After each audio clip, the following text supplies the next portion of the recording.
Good morning, students. Today I am here to discuss chapter 18 of 4th class. The name of the chapter is Our Rich Heritage. Okay. ये chapter हम लोगों ने class में भी पढ़ा था, लेकिन हम इस एक बार फिर से इसको देखेंगे। चैप्टर का नाम है our rich heritage. Okay students, तो इसमें पहला है रिलीजियन इन इंडिया। रिलीजियन का मतलब होता है धर्म, ठीक है।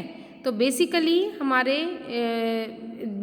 इंडिया में जो धर्म है वो है हिंदुज़म, जैनिज़्म, बुद्धिज़्म, सिखिज़्म, इस्लाम, ये सारे धर्म हैं, ठीक है। और India is a spiritual land of various religion. और भी धर्म है, इसमें बहुत सारे धर्म हैं यहाँ पे, which are characterised by different values, beliefs and practices, जो अलग अलग तरह से कैरेक्टराइज किया गया है। कुछ वैल्यूज़ पे उसके कैरेक्टराइज किए हैं, कुछ बिलीव्स पे, कुछ प्रैक्टिसेस पे, throughout the history of India, ठीक है। Religion has been important part of the country's culture. जो रिलीजन है वो कंट्री के कल्चर का एक इम्पॉर्टेंट पार्ट है। India is a birth place of 4 of the world major religion tradition. जो 4 मेजर रिलीजन कंडीशन है वो है हिंदुज़म, जैनिज़्म, बुद्धिज़्म, सिखिज़्म, हाँ। And the majority of Indian associate themselves with the religion. और अपने जो भी मेजॉरिटी है अपने इंडिया में, ये लोग इस धर्म को अपनाते हैं, जो चाहे जो धर्म को अपना सकते हैं। The constitution of India also declare the right to freedom of religion as a fundamental right, ठीक है। जो फ्रीडम ऑफ रिलीजियन वो एक फंडामेंटल राइट भी है। And today a wide range of religions are practiced in India. First है Hinduism. The origin, see Ganesh Chaturthi, peoples are celebrating Ganesh Chaturthi. The origin of Hinduism include cultural elements of Indus Valley civilization. ये सभ्यता Indus Valley civilization से आई, and the Vedic religion of the Indo-Aryan and other civilizations. The majority of people in India practices Hinduism and it is the oldest religion in our country. ये सबसे पुरानी religion है हमारे country की. The Hindus believe that practices and principles of Vedas and Upanishad. जो principles हैं वेद और उपनिषद के, उसको इंडियंस फॉलो करते हैं। और 2 पवित्र ग्रंथ है, हॉली बुक्स है, कौन कौन से? Ramayana and Mahabharata. Bhagavad Gita is also a holy book which contains the sermons of Lord Krishna. Lord Krishna के बारे में जिसमें बताया गया है वो है Bhagavad Gita to Arjun and given during the battle of Mahabharata. जब महाभारत का युद्ध छिड़ा उसी समय जो भी लॉर्ड कृष्णा ने अर्जुन को बताया था वो उसके बारे में उसमें दिया हुआ है। We can also learn many goods things from the lives of Lord Rama and Lord Krishna. हम लोग भगवान राम से, भगवान कृष्ण से बहुत सारी अच्छी बातें सीख सकते हैं। Next is Hindus believes in the many god and goddesses. Social reformers like Raja Ram Mohan Roy, Dayanand Saraswati and Swami Vivekanand taught us that there is only one God, the Almighty. इन्होंने बताया कि भगवान सिर्फ एक ही है और वो ही सबसे बड़ा है। नेक्स्ट जो रिलीजन है, धर्म है, वो है बुद्धिज़्म एंड जैनिज़्म। आप देख सकते हैं this is the picture of lord Mahavira and this is the picture of lord Gautam Buddha. तो both Buddhism and Jainism religion originate in India about 2500 years ago. Lord Buddha preached Buddhism while lord Mahavira propagated Jainism, ठीक है। Lord जो बुद्धा हैं वो Buddhism के बारे में बताए थे और लॉर्ड महावीरा जैनिज़्म के बारे में बताए थे। Both oppose the caste system and preached ahimsa. दोनों लोग कास्ट सिस्टम को मानते नहीं थे क्योंकि सारे कास्ट, सारे धर्म, सब कुछ एक बराबर था, और अहिंसा के पुजारी थे ये लोग भी। Buddhism later spread to many countries. और बुद्धिज़्म धीरे धीरे बहुत जगह स्प्रेड हुआ, इसकी टीचिंग्स थी बहुत जगह स्प्रेड हुई, जैसे चाइना में, जापान में, साउथ ईस्ट एशिया में। And Buddhist constitute about 1% of the total population of country. They believe in attaining enlightenment through love love, kindness and wisdom. वो लोग इसी को मानते थे, लव, काइंडनेस और wisdom. Minority of Indian population practices Jainism and there are 24 propagators थे जिसको तीर्थंकर बोला जाता है। Lord Mahavira was the last tirthankar. ठीक है, नेक्स्ट है Islam. Islam was founded about 1400 years ago by prophet Mohammed के द्वारा इस्लाम का फाउंडेशन हुआ था। Who was born in Mecca Arabia and the followers of Islams are called Muslim. जो Muslim इस्लाम धर्म अपनाते हैं उनको मुस्लिम्स कहा जाता है। And Quran is the holy book of Muslim, और इनकी पवित्र ग्रंथ जो है वो है Quran. Prophet Mohammed brought the message of peace and universal brotherhood to people of Arabia. इन्होंने पीस, शांति और यूनिवर्सल ब्रदरहुड, आपस में सभी भाईचारे का संदेश ये पूरे अरेबिया में दिए। And the religion spread in many countries in the world, और धीरे धीरे ये जो धर्म था ये सारे जगह फैलता गया। According to census 2001 the Muslim formed around 13% of the population of India. ठीक है, next is Muslim represent the majority in Jammu and Kashmir, Lakshadweep and high concentration in the states of Andhra Pradesh, Uttar Pradesh, यहाँ पर ये मुस्लिम्स पाए जाते हैं। Bihar, West Bengal, Assam and Kerala. Some of the major festivals celebrated by the Muslims in India are Eid ul Fitr, Eid ul Zuha और मुहर्रम। ये 3 फेस्टिवल्स जो हैं ये इम्पॉर्टेंट फेस्टिवल्स हैं मुस्लिम्स के, ईद उल फितर, ईद उल जुहा और मुहर्रम। ठीक है, नेक्स्ट है Christianity. So next is Christianity. Okay, जो तीसरा हमने पहले पढ़ा हिंदुज़म, फिर बुद्धिज़्म एंड जैनिज़्म। अब हम लोग नेक्स्ट जो पढ़ेंगे वो है क्रिश्चियनिटी। जीसस क्राइस्ट, अभी कुछ दिन पहले क्रिसमस भी बीता। आप लोगों को पता है कि जीसस क्राइस्ट का जन्म इस दिन हुआ था। ठीक है, पैलेस्टीन में। He founded the religion named after him and his teachings are contained in the holy book called Bible. इनके जो क्रिश्चियंस की हॉली बुक है उसको क्या कहा जाता है? Bible. He taught love and forgiveness to mankind, and the Christian constitute about 2.3% of the total population of our country. They comprises a majority in Nagaland, Mizoram and Meghalaya. Means यहाँ पर इनकी majority पाई जाती है. Has a significant population in northeast India, Kerala, Goa and Kerala. और इनका जो main festival है that is what? Christmas. You can see the picture of Jesus Christ. He also spread in his teaching that peace and kindness. Okay, so this is all about Christianity. Next we will read about Sikhism.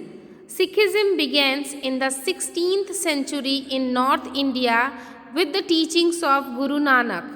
ठीक है, गुरु नानक इनकी teaching से सिखिज़म्स का development हुआ. Guru Nanak was born in Talwandi, now it is in Pakistan, and his teachings are contained in the Guru Granth Sahib. उनकी teachings किस में contain है? Guru Granth Sahib, the holy book of Sikhs.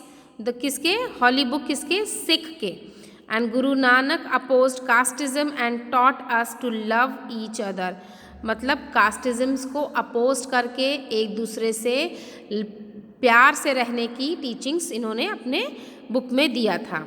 The Sikh constitute about 2% of the total population of India and Punjab is the spiritual home of the Sikh and is the only state in India where the Sikhs form a majority. There are also significant population of Sikh in neighboring New Delhi. जो major population है वो दिल्ली में और हरियाणा में है. ठीक है, so this is all about and you can see the golden temple which is in Amritsar.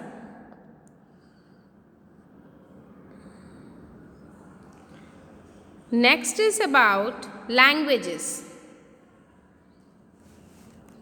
There are quite a number of languages spoken in India. Some of these languages are accepted nationally while others are accepted dialects to that particular region. Principal official language, there are 22 official recognized or scheduled language in India. Okay, Sanskrit and Tamil are the most ancient language of India. See, this is the mother of all language, Sanskrit. And all the classical literatures and the Hindi epics have been written in Sanskrit. जितने भी classical literature हैं, epics हैं, वो सब संस्कृत में ही मिलते हैं. The beginning of in Sanskrit literature may be traced back to the Rigvedic period and it is the oldest literary language in India. सबसे पुरानी लैंग्वेज है कौन सी? Sanskrit. Okay, and it is based on the many modern Indian languages including Hindi and Urdu. Most languages are written from left to right, whereas Urdu, Sindhi and Kashmiri are written from right to left. जैसे हम लोग हिंदी लिखते हैं तो हम इधर से इधर लिखते हैं, ठीक है, लेकिन जब हम सिंधी, उर्दू या कश्मीरी लिखते हैं तो हम राइट साइड से, मीन्स यहाँ से हम लोग यहाँ तक लिखते हैं. ठीक है, दोनों के बीच का डिफरेंस आप लोगों को समझ में आ जाना चाहिए. नेक्स्ट है कुछ लैंग्वेजेस के बारे में दिया है. पहला है Assamese, Gujarati, Konkani, Marathi, Sanskrit, Telugu, Bengali, Hindi, Maithili, Nepali, Santhali, Urdu, Bodo, Kannada, Malayalam, Oriya, Sindhi, Dogri, Kashmiri, Manipuri, Punjabi and Tamil. These are the different languages spoken in our nation. Next is about festivals. See, festivals भी ऐसे फेस्टिवल्स हैं हमारे यहाँ पे इंडिया में. कुछ फेस्टिवल्स जो होते हैं फसलों को काटे जाने पर मनाया जाता है. वो कौन कौन से फेस्टिवल है? जो फसलों के हार्वेस्टिंग, जब फसलों की कटाई होती है तो वो है बैसाखी, पंजाब में मनाई जाती है, पोंगल तमिलनाडु में मनाई जाती है, एंड ओणम केरला में. एंड तीज एंड घग्गर are celebrated in Rajasthan mainly, and on all these festival people wear colorful dresses. Peoples जो है रंग बिरंगे कपड़े पहनते हैं, अच्छा खाना खाते हैं और एक दूसरे को मिठाई बांटते हैं. Greet each other and wish peace and prosperity to each other. ठीक है, अच्छे से गले लगा के मिलते हैं, शांति से मिलते हैं और एक दूसरे से प्यार से व्यवहार करते हैं. The Hindus celebrate Holi, Diwali, Dussehra, Janmashtami, Rakshabandhan, Ramnavami, Shivratri etcetera. ये सारे हिंदूज़ के फेस्टिवल हैं. मुस्लिम्स के फेस्टिवल हैं Eid, Muharram etcetera. And Christian के Christmas and Easter. Buddha Purnima and Mahavir Jayanti are the major festivals of Buddhist and Jainism. And Guru Parv is the festival of Sikh. ये सारे फेस्टिवल आप लोगों को मैं बता दूँ कि ये सारे फेस्टिवल्स सारे अलग अलग रिलीजन में अपनाया जाता है. अगर आप इसको एक बार रीड करेंगे तो आपको पता चल जाएगा. नेक्स्ट है, आप देख सकते हैं इंडियन कस्टम्स के बारे में. दिवाली, पोंगल, होली. होली में देखिए कैसे एक दूसरे से लोग मिल रहे हैं. So this is all about the festivals. India is a country with unity and diversity. This diverseness in culture makes India a unique country. इसीलिए इंडिया को एक यूनिक कंट्री कहा जाता है क्योंकि यहाँ पे लॉट्स ऑफ डिफरेंट कस्टम्स हैं, ट्रेडिशन है. Traditions and rituals in India have become an integral part of everyday life. Customs of India are the major attractions for the tourist coming here. जो customs हैं वो tourist के लिए एक attraction के लिए होता है. Right from the birth to death are Indians keeping and performing various customs and tradition. जैसे ही जन्म होता है और उसके मृत्यु तक बहुत सारे कस्टम्स एंड ट्रेडिशंस इंडियंस अपनाते हैं, फॉलो करते हैं. And almost every occasion in India, birth, engagement, marriage, death and so on has a ceremony attach to it. और सबके साथ एक एक सेरेमनी अटैच है, चाहे किसी का जन्म है, इंगेजमेंट है, मैरिज है, बर्थडे है या किसी की डेथ है. तो इसी के साथ ये स्टूडेंट्स आपका ये चैप्टर ख़त्म होता है. आप लोग इस वीडियो को बहुत ध्यान से देखिएगा, ठीक है, ताकि आपको समझ में आए कि मैंने इस चैप्टर को दोबारा इसलिए पढ़ाया है क्योंकि ये बहुत इम्पॉर्टेंट चैप्टर है। इसमें आपको रिलीजन के बारे में बताया गया है, अलग अलग रिलीजन को कैसे फॉलो करते हैं, किसके ये सारे रिलीजन हमें किसका संदेश देते हैं, ठीक है। और फेस्टिवल्स के बारे में बताया, उन सारे फेस्टिवल्स कब कौन सा फेस्टिवल हम लोग सेलिब्रेट करते हैं आप यहाँ पर देखे भी हैं। लैंग्वेजेस इम्पॉर्टेंट है, सारे लैंग्वेजेस आप लोग इसको याद करिएगा कि इतने सारे लैंग्वेजेस हमारे हिंदुस्तान में बोली जाती हैं, ठीक है। अलग अलग टेम्पल्स के पिक्चर्स भी दिए हैं, जैसे कि पहला है गोल्डन टेम्पल है, जीसस क्राइस्ट की पिक्चर्स हैं, ये दिवाली पोंगल की पिक्चर्स हैं। आप लोग इस पिक्चर्स को वॉच करिएगा, अच्छे से देखिएगा। थिंक कीप्स इन माइंड, ये जो लास्ट में कंटेंट दिया होता है इसको ज़रूर पढ़िएगा। क्वेश्चन आंसर्स भी लर्न करिएगा क्योंकि ये बहुत इंपॉर्टेंट चैप्टर है आपके सिलेबस का। ओके स्टूडेंट्स, एंड जो स्पेशल कस्टम्स हैं उसके बारे में भी एक बार नेट पे सर्च करिए।